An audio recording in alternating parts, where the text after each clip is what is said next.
ko, before kami mag-rehearse, sumama na talaga yung pakiramdam niya and nagsusuka talaga si Kuya Rocco. Pero nung last na chinek niya is mataas pa yung BP niya. Tapos nagpahinga muna siya, sabi niya kasi ilalaban niya pa kasi gusto niya talaga mag-rehearse eh. So, nagpahinga siya onte and then nung rehearsal na namin ngayon, onting steps lang. Tapos parang umexit ulit siya kasi sumuka ulit si Kuya Rocco. So,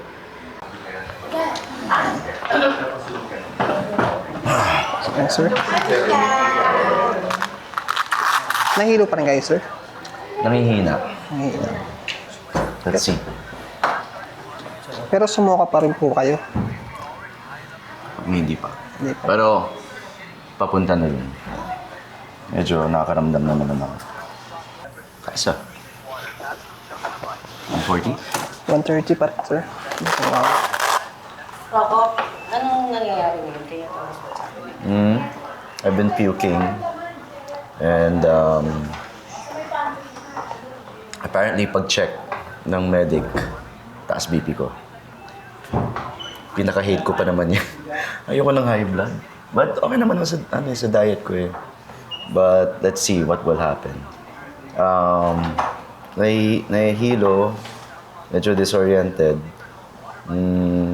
nanghihina, but let's see kung i-clear ako ng medic na sumayo mamaya. Tatansyahin ko. So, ayun, don't wanna let them down. May mga partners ko at may lifting kami. So, we'll just take it easy. And then, pag-uwi ko, pahinga talaga. So, may extra training akong ginawa before today. So, feeling ko baka na-over-fatigue na rin. Pero laban, kaya yan. Kakayanin to. The best po is rest muna po siya muna. Kahit 30 minutes para lang po ano po yung body niya ulit. Ma-relax po ulit. Ayan na, tumawag na asawa ko kanina eh. Ayan na. Pinagsasabihan na ako.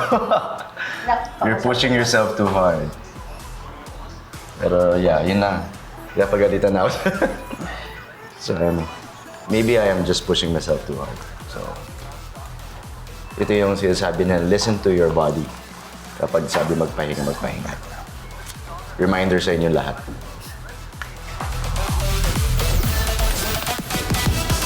On the floor.